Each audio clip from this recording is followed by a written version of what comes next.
bonjour à tous. On va arrêter de faire durer le suspense, hein. On va essayer de passer d'emblée et si possible sans parenthèse préliminaire à la lecture de ce fameux manifeste des citoyens de gauche contre le conspirationnisme et quoi. Bien sûr, c'est ça, l'antisémitisme. Pourquoi se priver? Donc, première chose, il m'est arrivé par le passé, c'est vrai, d'être un peu cru avec cette espèce de centre de réinsertion pour attardés mentaux qu'on appelle l'élite culturelle, intellectuelle, journalistique, politique, etc. Bref, on ne sait pas pourquoi, mais j'y suis parfois pas allé avec le dos de la pelle pour vous brosser le portrait de tout un tas de pignouf. Donc résolution 2013. Ne rien changer du tout pour l'instant et surtout pas à l'occasion de ce manifeste qui m'insulte moi aussi et vous par la même occasion par condamnation globale de tout un tas de gens qu'on a mal cernés, qu'on a mal définis, mais en tout cas pour déviance d'opinion caractérisée. Donc quand l'on traite en masse des gens qu'on ne connaît pas et dont on ne sait pas ce qu'ils disent précisément de nazis, il est de bonne guerre de s'exposer à être traité au bas mot de sale abruti. Mais on développera bien sûr la palette des qualificatifs adéquats au fur et à mesure que nous avancerons dans le manifeste. Parce que vous le verrez, avec ce simple terme de sale abruti, on fera pas franchement le tour de la question. Bon, pour des raisons de clarté, je camperai d'autres voix que la mienne pour éviter toute confusion entre ce fameux texte et ce que j'en dirai en mon nom propre. Manifeste des citoyens de gauche contre le conspirationnisme et l'antisémitisme. René Balm a démissionné du parti de gauche qu'il a clairement désavoué en exposant sans détour sa condamnation du conspirationnisme et de l'antisémitisme, ainsi que de certaines personnes qui ont été publiées sur le site Oulala, dont il était le créateur et l'animateur, vous voyez. Alors oulala. Cependant, le conspirationnisme et l'antisémitisme ne sont pas morts pour autant, et nous sommes bien décidés à les combattre. Bon, alors on va passer outre, bien sûr, le fait que dès le départ, on comprend que le conspirationnisme devrait être mort. Bon, c'est pas encore fait. Comment ça se fait? Il faut agir dans ce sens-là. Donc, pas contredit et contré, contrecarré ou démonté par l'argumentation et par la bonne foi. Pourquoi pas, si ça se trouve encore. Non, mort, carrément. C'est plus pratique. Qu'est-ce que tu vas perdre ton temps avec des conneries? Par exemple, comme Bachar el-Assad, qui ne mérite pas de vivre et d'être éventuellement jugé si vraiment il doit l'être. Non, il mérite pas de vivre, point barre, et ses jours sont comptés, il mériterait pas d'être sur Terre, tout ça, c'est du Fabius officiel dans le texte, et pas en off, hein, on est vraiment devant les caméras. Donc les terroristes qu'on doit soutenir, excusez-moi, je me gourde de pays. Les terroristes qu'on doit détruire et non pas neutraliser et juger, c'est pareil quand on les aura trouvés. François Hollande, paraît que c'est un MOOC, c'est un flanc. Franchement, il me semble qu'il joue aussi bien au Rambo en carton que le faisait Sarkozy et qu'il l'aurait fait à cette occasion. On lui dit, Monsieur le Président, qu'est-ce qu'on va faire des terroristes quand on les aura trouvés, hein? On va les détruire. Ah bon, on va les détruire, d'accord, très bien. Ok, alors un peu de langues étrangères si ça vous intéresse, Monsieur le Président. Détruire, moi je sais qu'en Khmer rouge appliqué ça se dit Kromtek, donc je sais pas non plus comment ça se dit en Syrie, mais vous pourrez toujours peut-être demander au cheikh Al-Arour, là, qui est télécoraniste de son état, donc télécoraniste syrien sur la chaîne saoudienne, qui s'appelle Wissal TV, qui menace donc de hacher les Alaouites et de donner leur chair aux chiens. Les gens d'ailleurs qui tapent sur Thierry Messant diront que vous voyez c'est un menteur parce que il a détourné les propos de ce monsieur qui en fait a dit que les Alaouites qui se seront opposés à la rébellion syrienne seront hachés aux chiens. D'accord? Donc on est d'accord, ça veut dire exactement la même chose. Il s'agit bien d'hacher des gens. Point barre. Donc si jamais il obtient un poste ou occupe des responsabilités quelconques ou tient une boucherie dans la nouvelle Syrie démocratique libre que nous avons décrétée, eh bien, vous pourrez toujours lui demander comment on dit détruire en syrien, et vous pourrez aussi peut-être lui demander comment on fait. Alors, je suppose que ce sera peut-être pas un truc comme ça, ce sera plus propre, plus civilisé, une sorte d'anéantissement des terroristes par pyrolyse. Non mais Hollande, franchement, on est où là? On est au PMU avec les potes en train de faire les malins, ou autour d'un scooter alors qu'on a 14-15 ans à dire qu'on va arracher la tête de telle personne. Enfin, qu'est-ce que c'est que ça, sérieusement? On est en conférence de presse présidentielle ou pas? On est chef de guerre? On est un grand de ce monde ou on est un mariole? Enfin, qu'est-ce que c'est que cette exagération homicidaire dans le langage des humanistes? Vous avez pas peur qu'à force, ça finisse par brouiller le message de la confrontation toute simple du bien contre le mal absolu? Enfin, a priori, non, on s'en fout, c'est freestyle. Et maintenant, donc... on voit dans ce texte-là, ce manifeste, que le pli est bien pris, et c'est le pauvre conspirationnisme qu'il faut voir mort, carrément, encore une fois, au nom de la démocratie, des lumières clignotantes, gyroscopiques, tout ce que vous voulez. Alors, aussi paradoxal que ça puisse être, c'est bien ça, hein, le nouveau string pour cerveau en vogue chez certains philosophes, c'est le truc d'époque qui leur fait vibrer les mèches, de parler de guerre en philosophie, hein, avec nos petits costards, nos petites chemises, nos petites pompes, nos petits doigts en l'air à la terrasse de je ne sais où, à jouer à la guéguerre de concepts à répercussions concrètes et lointaines, comme de courageuses baltringues surprotégées, à se faire pousser les poils du menton à l'aide d'une lotion de mots excitants, comme combat, guerre, tuer, éradiquer, pourquoi pas, une opinion qui nous perturbe le transit. À croire qu'ils n'ont pas eu leur compte de pain dans la tronche à prendre et à donner quand ils étaient adolescents, et qu'au lieu de s'en estimer chanceux, d'avoir eu une adolescence paisible, à l'abri des coups de pompe dans la gueule et des pugilats impromptus, hein, hors de Neuilly-sur-Seine ou de Saint-Germain-des-Prés. Non, ils s'en trouvent frustrés, veulent se prouver des tas de trucs à peu de frais, mais qu'ils fassent du karaté ou du judo ou des bras de fer entre mauviettes au cercle ou dans leur café à la con ou sur les plateaux télé, au lieu de se toucher nuit et jour avec tout ce vocabulaire turgescent pour se prouver je ne sais pas quoi à eux-mêmes et à nous alors qu'on n'en a rien à foutre. Enfin, toutes ces couilles molles à jabot. Mais je suis dur avec eux. Ce qui leur a manqué, c'est dès l'école primaire, hein, c'est de croiser la malencontreuse occasion d'être courageux après une baffe dans la gueule. Et voilà, c'est fait. On sait ce que c'est.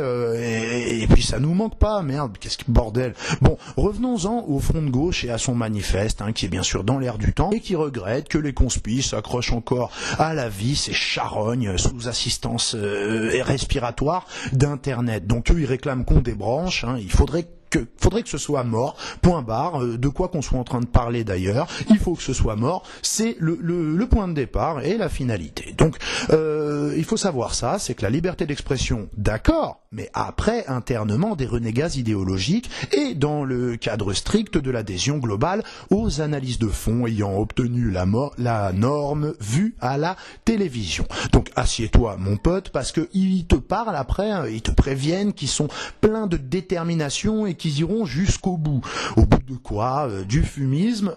Non, c'est quoi au bout? Plus personne qui se demande si c'est de l'anthrax ou de la pisse dans la fiole. C'est ça le résultat que vous voulez obtenir. Non mais c'est bordel de merde. Arrêtez avec ça les gars, sérieux. C'est le mec qui entend combattre jusqu'à la mort de l'opinion d'en face, qui se dit libertaire, et c'est l'opinion ici décrétée illégale avec la case euthanasie cochée par ce manifeste-là, l'opinion qu'il faut combattre jusqu'à stérilisation du web, c'est celle-là, l'opinion des fascistes. Alors du coup, je réalise que malgré des années d'éducation nationale à parler à peu près de ça un jour sur trois, cancre que je suis finalement, j'ai rien compris au terme fascisme, parce que les profs non plus d'ailleurs avaient rien compris, ils avaient lu le livre à l'envers, moi aussi, c'est pour ça que j'avais quand même des bonnes notes. En fait, plein de gens avaient cru comprendre que le fascisme, c'était une idéologie qui impliquait de broyer les opinions divergentes pour s'imposer seul à tous de force. Mais en fait, non, lisez le manifeste, en fait c'est le contraire. Le fascisme, c'est avoir une opinion divergente ou un doute dont Jean Pancréas Dufresne et ses copains, instigateurs de ce manifeste à la con, estiment que cette opinion doit être écrasée et définitivement bâillonnée avant de pouvoir cesser la chasse aux conspis. Mais ça va, zombie flex, 3 cachets d'un coup, le cerveau se dissout. C'est comme ça, et puis c'est tout, qu'est-ce qu'on s'en fout. Allez, passons cela et notons notons qu'en ce qui me concerne, dans mes laïus, je crois n'avoir encore jamais plaidé pour l'éradication de l'opinion de qui que ce soit. Je n'ai jamais envisagé de faire interdire une salle à des chanteurs de parking qui me cassent les oreilles et qui insultent mon intelligence, que je le veuille ou non, si j'ai le malheur de sortir de chez moi, et j'ai jamais évoqué de faire taire définitivement même son Altesse crétinissime, fastueux prince éternel de la philosophie triomphale. J'ai juste affirmé mon droit inaliénable à conspuer ces sophismes gras. Donc, dans un registre plus politique, par exemple, je ne réclame pas que soient réduits au silence les pro-Union européenne, même si c'est vrai qu'on les entend beaucoup, eh bien, qu'on les entende toujours, puisque moi, je tiens pour acquis le droit fondamental à se tromper, à se faire arnaquer, ou parfois à faire les bons choix. Je ne fais que revendiquer mon droit à ne plus penser que l'Europe est une structure vouée à servir les intérêts européens, sur la simple base du constat empirique de l'état de l'Europe. Putain, dans quel état c'est? Merde, c'est à feu et à sang, je parle des gens, je parle pas du salaire des eurodéputés et des flux financiers, merde. Enfin, vous êtes libre d'interpréter tout ça comme l'indice d'une quelconque bonne santé de l'Europe, découlant d'une bonne protection de ses intérêts, c'est votre souci, d'accord? Vous pouvez le dire et moi je peux dire le contraire. Bref, le combat conspi contre anti-conspi, on voit bien que vous avez qu'à regarder par exemple ce que vous trouverez sur la page que vous invite à rejoindre ce manifeste, c'est bien des gens qui souhaitent pouvoir s'exprimer un peu, qui sont la cible de gens qui s'expriment partout et énormément, qui voient leur opinion donc cooptée par tous les esprits qui pèsent et qui comptent en dépit du bon sens et qui exigent avant tout que leur cible, qui s'exprime très peu sur Internet, soit bâillonnée définitivement. Je suis désolé, je me suis carrément attardé sur l'analyse de ce que peut vraiment vouloir dire une phrase si sommaire et un amalgame si rapide. Moi, j'y suis pour rien. Il y a tellement d'incohérences dans cette phrase de démocrate qui réclame la mort de l'opinion d'en face que pour moi, c'est une boîte de Pandore. Et je vous passe derrière le type de commentaires que vous trouvez là sur la page Facebook, parce qu'il s'insurge de la présence résiduelle de conspi, facho, cato, pas beau sur le plateau de Tadei, de Ruquier même, qui invitent des gens comme Nab. Enfin, et après, il rajoute Soral et consorts. Déjà, Soral, vous allez me dire quand? Ça fait un petit bout de temps maintenant. Oui, c'était Tadei, ça prouve que Tadei est donc certainement un sale type par association. Ah, le procès pour association, on va voir, c'est la base de tout aussi. Et consorts, c'est qui consorts? C'est n'importe qui. Alors pense comme il faut. Non, c'est pas totalitaire du tout de réclamer à ne discuter qu'entre gens d'accord et à ne manifester qu'en accord avec les projets du gouvernement. Parce que ça s'est vu. Je sais pas, sur rue 89 ou si c'est ce même site du Front de Gauche là, qui s'indignait de ce que BFM TV avait suivi, relayé donc les manifestations des opposants au mariage pour tous. Moi je défends leur droit à manifester, je vous rappelle, bande d'abrutis, que ça ne vous renseigne rien sur mon opinion. C'est vraiment une posture de principe. Je vous rappelle Voltaire, mon cul, etc. Je le fais 3 fois par vidéo. Mais là, on a eu quoi? Eh bien, ça, je suis désolé, je parle de Pierre Berger là quand même parce que ça va faire la jonction avec ce que j'allais vous dire. Pierre Berger, il a décrété que les gens qui manifestaient contre le mariage homo, c'était en fait des antisémites. D'accord. Donc il a quelle pancarte dans le cortège pour décréter ça? Il a quelle preuve de quoi que ce soit en avançant cela? Il a absolument rien. Il a son petit ressenti personnel qui est corroboré par l'assentiment général, puisque c'est toujours dans l'air du temps, on en a ras-le-bol de parler de ça, mais pour lui, tout ce qui n'est pas d'accord avec lui est nazi, tout simplement. Et puis au diable la peur de l'amalgame, qu'est-ce qu'on en a à foutre? Disons tout simplement que tous les catholiques et même tous les opposants au mariage gay sont des nazis, ou en tout cas une très grande partie d'entre eux. C'est aussi simple que ça, et c'est à l'œuvre à fond la caisse, comment vous dire? Je crois que c'est les astrophysiciens, là, non, comment on a les physiciens là, qui font de la physique quantique et tout, qui vont vraiment être contents parce que ça y est, on a trouvé l'élément fondamental. Je sais pas si c'est ça qu'ils recherchent, la matière noire ou je ne sais quoi, cette espèce d'élément plus petit que l'infini. Enfin, j'en sais rien, qui serait censé combler l'espace inexplicable entre les particules de matière. Eh ben, c'est cool, c'est fait, c'est trouvé, c'est l'antisémitisme. Voilà, c'est tout. C'est le pont entre tout. Bon, alors je sais pas où on en est exactement au niveau du timing. Oh putain la vache.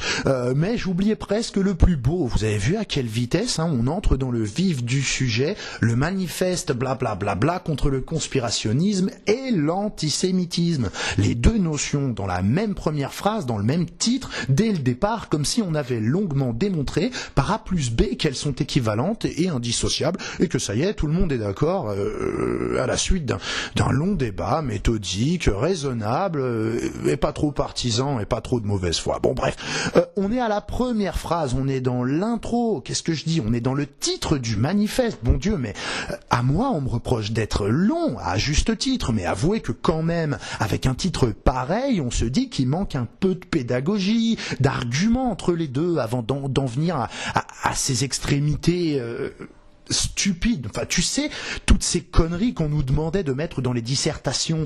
On avait quoi, 16, 17 ans pour ceux qui ont fait ça. L'argumentation, merde, ça aussi c'est ringard. Mais putain, il reste quoi alors qui tiennent debout. Enfin, donc, si un mec là vient et lance un appel contre l'Union européenne et la barbarie maoïste, on lui dira: oh Coco, qu'est-ce que tu racontes? T'as pas une théorie argumentée avant d'en venir à cet amalgame audacieux? Enfin, j'espère que t'en as au moins une derrière. Enfin, le mec il dira peut-être, je sais pas, oui, regardez, le gros Barroso, il était à fond dessus, maintenant il s'épanouit bien dans ce nouvel environnement idéologique, il a pas l'air dépaysé, quand il y a des problèmes, et exactement comme on disait, le communisme, ça marche pas, il y a des problèmes, parce qu'il n'y a pas assez de communisme, on va en mettre une grosse louche en plus, brutalité comprise, pareil pour l'Europe aujourd'hui, nous dit-il, le libéralisme détruit le pouvoir d'achat des gens, leurs salaires, leurs emplois, tout ce que vous voulez par insuffisance de libéralisme, donc c'est reparti, on va faire ça de façon encore plus violente. Donc le type a 3-4 arguments comme ça, bon, à la limite ça va, à la limite ça peut même se tenir un peu d'une façon ou d'une autre, enfin par le truchement du gros Barroso éventuellement. Mais si son seul argument c'est de nous dire écoutez, tout le monde sait bien que et il est incontestable que blablabla et on le sait bien et il n'est plus à démontrer que, enfin on aura envie de lui dire mais casse-toi, rentre chez toi, écoute, reviens avec un semblant d'argument, un schéma pour expliquer ta pensée, n'importe quoi, enfin fais-toi aider s'il faut, sans ça, derrière toi, derrière lui, et encore, ça se tient encore un peu, son délire de Mao-européisme, encore un peu.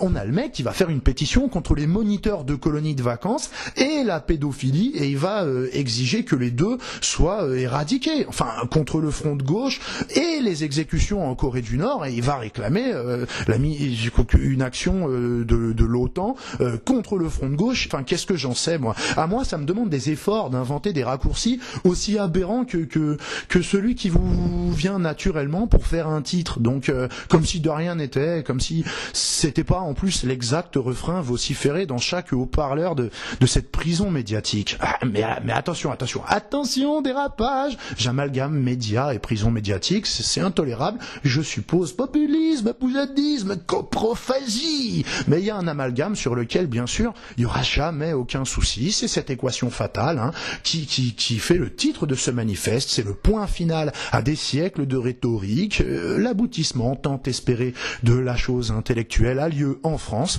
étant donné que A égale antisémite et que conspirationnisme est égal à ce que je veux, je décide que conspirationnisme est égal à A aussi, A égale A, donc conspirationnisme égale antisémitisme, CQFD, maintenant tu crèves, sale nazi. Donc on est à la ligne 1, je le répète, je sais que c'est un peu dense pour commenter 2-3 lignes, mais Il manque tellement de pages de démonstration pour étayer le postulat de cette première ligne sans passer pour un tocard, qu'au fond, la commenter longuement et paradoxalement assez logique, et moi je me régale. Bon, c'est forcément long de décrire le vide par l'infinité de tout ce qu'il n'est foncièrement pas. Vous en conviendrez peut-être, ou pas, on s'en fout. Bref, le titre est ambitieux, car amalgame d'emblée deux notions, dont l'une est clairement définie, antisémitisme, signifiant précisément judéophobie, impliquant nécessairement donc, c'est sine qua non, la peur ou la haine des juifs, et qui renvoie aux nazis, etc., et une notion qui reste à définir, conspirationnisme, tant elle renvoie à un éventail de théories disparates et parfois extrêmement contradictoires sur des sujets divers allant du plus gravement documenté au plus loufoque. Donc la question que soulèverait ce titre, si c'est une question, 1. En quoi est-ce que l'antisémitisme et l'antisémitisme sont synonymes, et surtout 2, avant d'en venir à cette question, le conspirationnisme c'est quoi? Pour comparer et exécuter ensemble de notions, c'est quand même bien de savoir ce que contiennent chacune. Le présent manifeste réussira, nous le verrons, le double exploit de ne répondre à aucune de ces deux questions. On se croirait 15 000 ans avant les balbutiements de la philosophie, mais c'est pas grave, on continue. Donc, dans ce but, nous formons un nouveau groupe, citoyens de gauche contre le conspirationnisme et l'antisémitisme, voyez, dont le texte ci-dessous est le manifeste. Nous invitons tous ceux qui se reconnaissent